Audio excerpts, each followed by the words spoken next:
welcome to Overdrive. You're watching the show with me, so you need that. Now, after dropping off for a generation, the Honda Civic is back and it hopes to pick up from where it left off. But has the market moved on? Let's find out.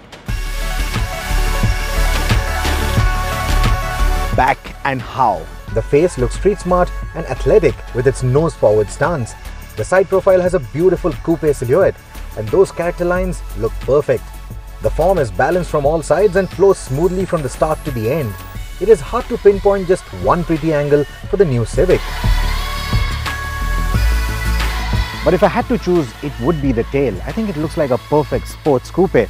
Those boomerang taillights, they highlight the width of the car. I would have liked them to be LEDs though. I would have also liked a better exhaust tip. This one that's hidden away goes with the design of the car, but I would have liked something better. Despite that, I think the tailgate, it looks quite sporty. It feels like it was designed for the Civic Type R first and then watered down for the sedan. There's no way you're going to mistake this tail for anything else out on the Indian roads right now. And I like that distinction. The other reason why the Civic looks so athletic is its low slant stance and the beefed up wheel arches. Honda has increased the ground clearance for the India spec Civic, 20mm at the front, 15mm at the back, and yet it claims to be the most aerodynamic car in its class and certainly looks the part. What also contributes to that effect is a completely flat underbody, which makes for lesser lift, lesser turbulence, a more smoother airflow. You also have pre-vices in the front bumpers which aid the overall aerodynamic efficiency. Also contributing to that effect is the design of the wheels. But the wheel arches, they have been designed for 18 or 19-inch rims, so they feel a little or look a little under-tired even with these 17-inches.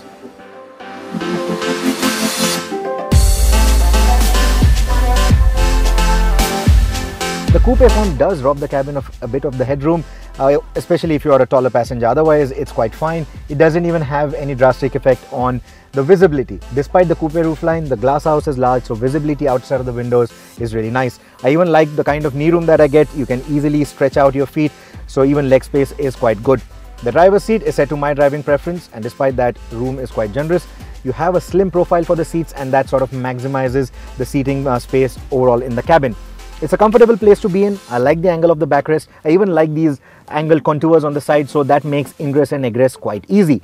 What I also like are those two big speakers on the parcel shelf. It's a bit of a nod to the yesteryear modding culture, and if you're still into that sort of a thing, then I'm sure that you will be able to upgrade the audio or the speakers inside this cabin to something that is to your liking. Overall, like I said, very comfortable place to be in. If you are the chauffeur driven type, you're not going to regret buying the Civic. But what I really like is the front seat. The front seats are broad, accommodating and perforated but not ventilated, which is a bummer. The front passenger seat is set quite low and ingress and egress can be cumbersome. I like the overall space management, especially at the front. The tunnel console, there's plenty of space in here, and you also get a dual shelf arrangement, so keeping your knickknacks, keeping phones of all sizes is not going to be a problem at all. And the way they have been designed, nothing's going to really get tossed around even if you're driving in a spirited manner. So that overall space management, I like. Otherwise, you get into this cabin, you look at the switches, you look at the interface, you look at all the designs, and you know that this is a Japanese car.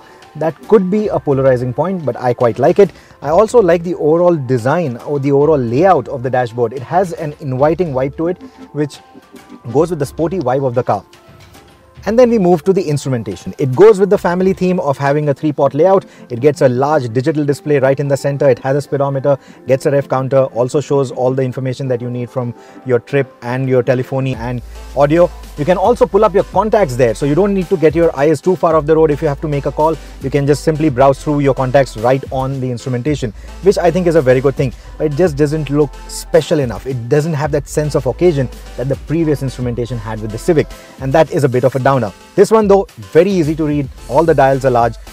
Everything is easy to access. Even with the infotainment, the angle of the infotainment is good. Even with overhead sunlight, even with the sunroof, it's easy to read. I like the way it's laid out.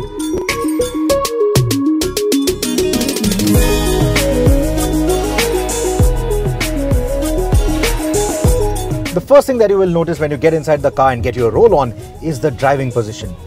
It is very sports coupe-like. The dashboard nicely wraps around you, the bonnet is nice and low so you get a clear view of the road ahead, and better still, you have a slim A-pillar and those bulges on the exterior edges of the Civic which give you a nice cornering visibility.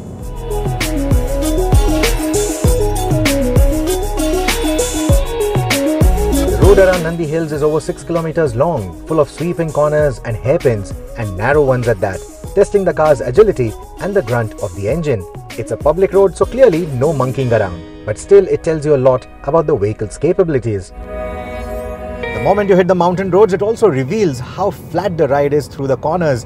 Remember the previous generation Civic? It felt wallowy when you hit the bends. This one doesn't. This one feels sharp. It feels more confident when you're tackling the corners. The body of the Civic remains surprisingly composed even if you chuck it hard into a corner. The handling is predictable and there is very little hint of understeer. The ride quality is pretty good too and comparable to its compatriots. In fact, it is typical Japanese in that sense. The harder you drive over the bumps, the clunkier it sounds, but the ride isn't bone-jarring even at the back thanks to its Multilink rear suspension, which is standard. Another big news for the Civic this time around is the inclusion of a diesel engine, and that's my choice for these mountain roads. Surprising, yeah? It is. It's not even that powerful, 120 PS, but it puts out 300 Newton meters of torque from as low as 2000 RPM. And more importantly, this engine comes with a manual gearbox. In fact, it only comes with a manual gearbox. The 6-speed manual is a delight to operate with its short throws and a light clutch. Around the hills it is even more fun, and the strong mid-range grunt of the engine makes the drive worth your while. In fact, it is this gearbox that makes me like the diesel Civic more than its petrol counterpart. So let's all say i-VTEC kicked in yo! Like before, the Civic again gets a 1.8 litre petrol engine. Good news. Better news, it puts out more power and torque now. Even better news, the Civic is now lighter, so the power to weight ratio is much better. In fact, the Civic also feels quite light on its feet in a very athletic way. The only little fly in the ointment is that the engine only comes with an automatic. Drive the CVT after the diesel's manual and it will feel lethargic. Compare it against other CVTs though and you will like it. Around the twisties, the CVT isn't very inspiring even if you swap presets manually using the paddle shifters. But it works nicely around town, and on the highway it swaps ratios seamlessly to ensure smooth cruising. In fact, highway manners of the Civic are exceptionally good. It doesn't have the floaty feel that we've experienced on some of the new age lightweight Honda cars, and the noise insulation is well done too. The front passenger does get a bit of wind noise though thanks to the camera that sticks out from the wing mirror. But it brings with it the lane watch system from the Accord for displaying what's in your left blind spot. Other safety features include 6 airbags, ABS with EBD, electronic stability control, hill start assist and hill hold on the automatic. A similarly spec'd Civic earned a 5-star rating at the Asian NCAP, which is a good sign. This car is an absolute delight to drive. It's fun, it's delightful, and something that I would definitely put my money on. With the Civic, of course, Honda plans to revive the executive sedan space, and we do understand that pricing is going to be key, and we expect Honda to be pricing this car extremely competitively. All that information on March 7. Stay tuned to Overdrive. We'll get you all the information from the launch floor. Now, Mahindra's new challenger in the sub 4 meter segment is loaded around the gills with features, but that's not its trump card. It's also got a very powerful engine and rides and handles better than any other Mahindra in the market. Let's find out more.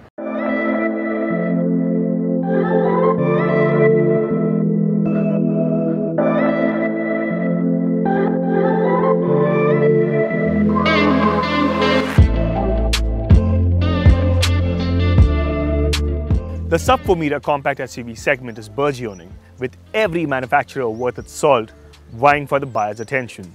Mahindra too took a stab at that segment with the Quanto, that then received a facelift a few years later and a new name. It was called the Nuvo Sport. You also had a butch-looking compact SUV from Mahindra, the TUV 300. These vehicles, however, didn't take off as Mahindra planned. That said, Mahindra had been working on a new compact SUV to take a fresh shot at the segment. It's called the XUV 300, and here it is. The XUV 300 is based on SsangYong's X100 platform that also underpins the Tivoli. In fact, some of the exterior design elements are identical to the Tivoli. The side profile, for instance, matches the Korean car. There are wide haunches over the front and rear wheel arches that go a long way in ensuring the XUV 300 does not look slap-sided. But that's where the similarities end. The front end looks unlike any other Mahindra. Case in point being the new grille with chrome studs and the strip of LED DRLs that wrap around the projector headlamps, extending all the way to the bumper. While the DRLs certainly look good and help in accentuating the width of the XUV, the ones on the bumper are in constant danger of being nicked in chaotic traffic or a tight parking lot. The 17-inch diamond-cut alloy wheels look great, and the thoughtful plastic pads at the bottom of the door will prevent damage in case you happen to curb the car. The rear end is the only area of the design that may not be to everyone's liking. It looks compact, almost like a Mini Cooper, a fact accentuated by the large LED tail lamps and small boot lid. On the whole, the XUV 300 looks handsome and upmarket. So the interiors of the XUV 300 look modern and are quite spacious actually. I like the soft touch materials over here. At the same time though, the materials over here, the plastic is a little bit scratchy. That said, the layout is pretty ergonomic. The 7-inch touchscreen infotainment system is large. It could have been a little bit larger though, considering there's a huge bezel around it. And this portion here, these buttons here remind me of, these hi-fi music systems that you used to get in 1999, 2000s. But overall, the fit and finish is pretty good. Speaking about the way you sit in the car, and the seats are really comfortable. There's good under-thigh support, good support to your back, and good bolstering also. Though this is a sub-4 meter compact SUV, Mahindra has ensured that there's enough space for passengers at the back. You have enough knee room. There's generous amount of headroom as well. But the big plus for me is that all 3 passengers at the rear get adjustable head restraints. There's decent storage space across the cabin too. You have 2 cup holders as part of the center console, a shelf on the dashboard, and a deep box in between the seats. The door pockets are large enough to store bottles and other knickknacks. The W8 option variant you see here is loaded to the gills with features such as reverse guidance, heated mirrors, tire pressure and temperature monitoring system, a sunroof, and front parking sensors. Then there are thoughtful touches like the memory function for the climate control setting, dual zone climate control, tire direction display as on the Altura G4, and multicolor display for the instrument cluster that enhances the ambience. Above all is the list of safety features that Mahindra have to be lauded for. The XUV 300 is the first car in its segment to feature curtain airbags and an airbag for the driver's knee in the top spec variants. Dual airbags and ABS are standard across the range. In addition, there are other safety features such as ISOFIX seats, rear disc brakes, and electronic stability control.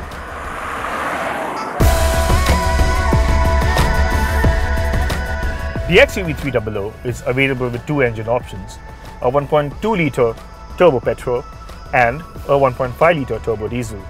That's the one we're driving today. It produces 115 PS, and more importantly, it produces 300 Newton meters of torque. That's about 100 Nm more than what the Vita Brezza engine produces. Both engines are paired to a 6-speed transmission. If you've driven Mahindras before, cars like the Scorpio or even the TUV 300, you will notice that there's a lot of body roll. Well, that's not what you'd associate with the XUV 300. First of all, the monocoque chassis helps. Secondly, it's based on a SsangYong's X100 platform that also underpins the Tivoli.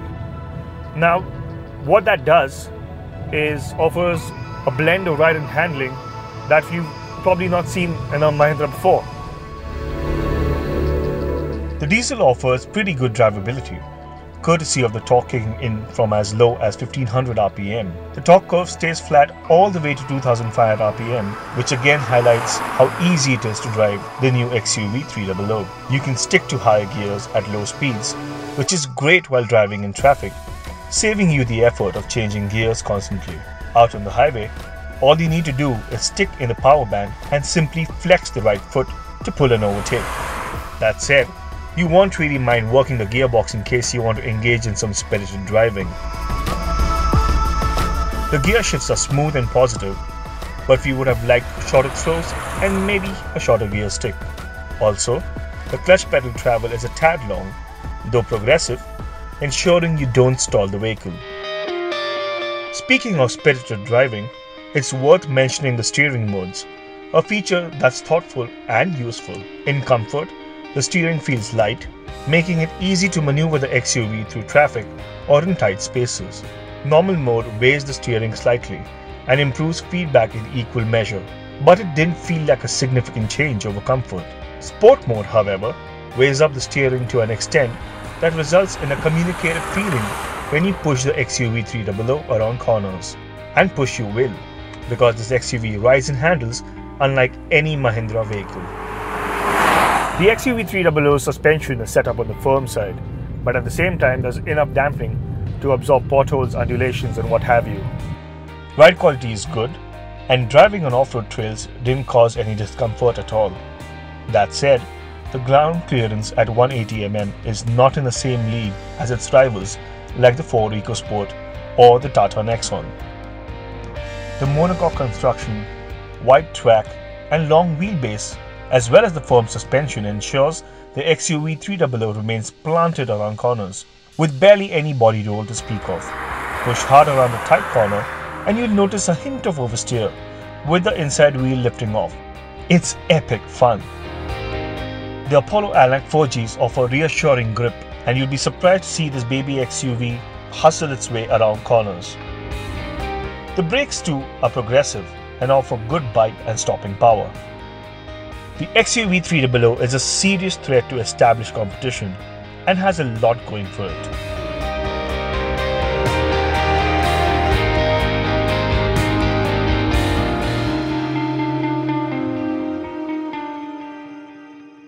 The first of the new Benelli motorcycles will go on sale in India, with the online pre-bookings already have started of the TRK 502 and the TRK 502X Adventure Tourers. The pricing will go up once the online bookings are shut. Deliveries will start in mid-April. Here's more on the motorcycles.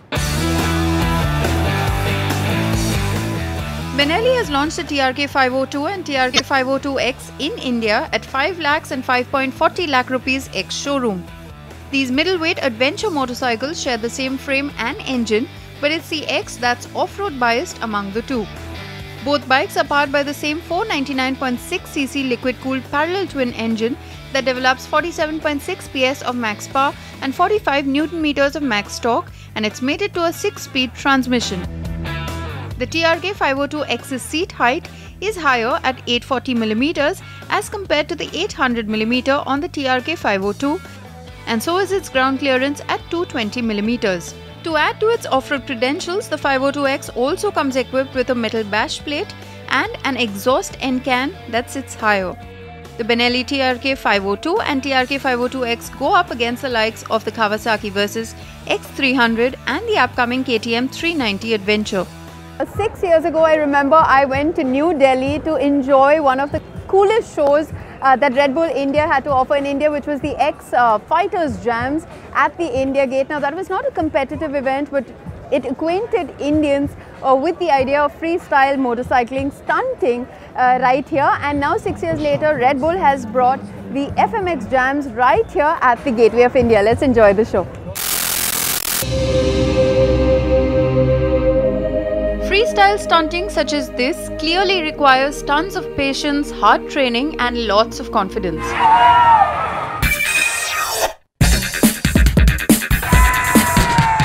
But it's the energy from the hysterical crowd and constant adrenaline kick that brought 6 of Red Bull's finest athletes to put on a jaw-dropping show in front of Mumbai's most iconic tourist spot, the Gateway of India.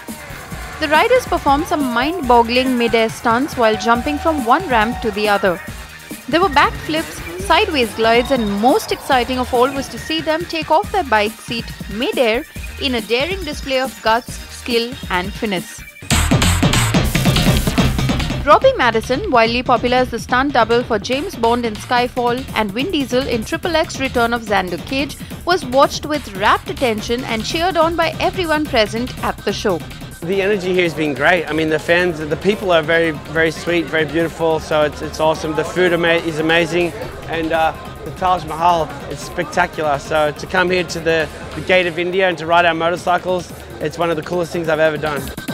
You always want to make the crowd have a great time. So if you can get the energy of the crowd up, that's the goal for us. And usually the better the tricks, the crazier they get. The sport has become crazy, and a lot thanks to Tom Pages. You know, the sport when I first started, just to do one backflip was crazy. Tom does 2 now. Some guys have done 3. He flips his motorcycle and spins it. I mean, the level of the tricks have gone out of this world, but for me, I just try to do what I'm known for and do creative different stuff. So I have my own dreams, but the freestyle and the tricks is what I like to do, but my focus is doing stuff that nobody else does.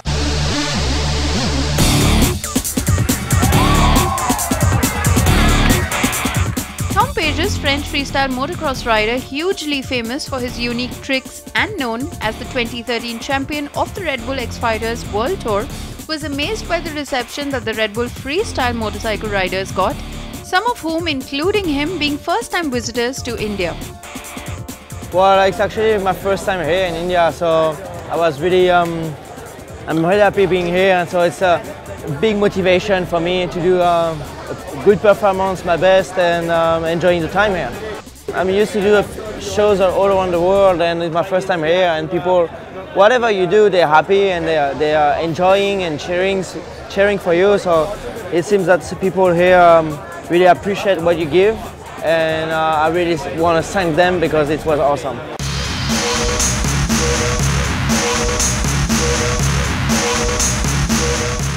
About 10 years already passed when we rode last time together, and we meet again, and here in India especially, pretty cool for us in front of that amazing monument. The crowd is also so great. Every year we think like that probably is enough, you know.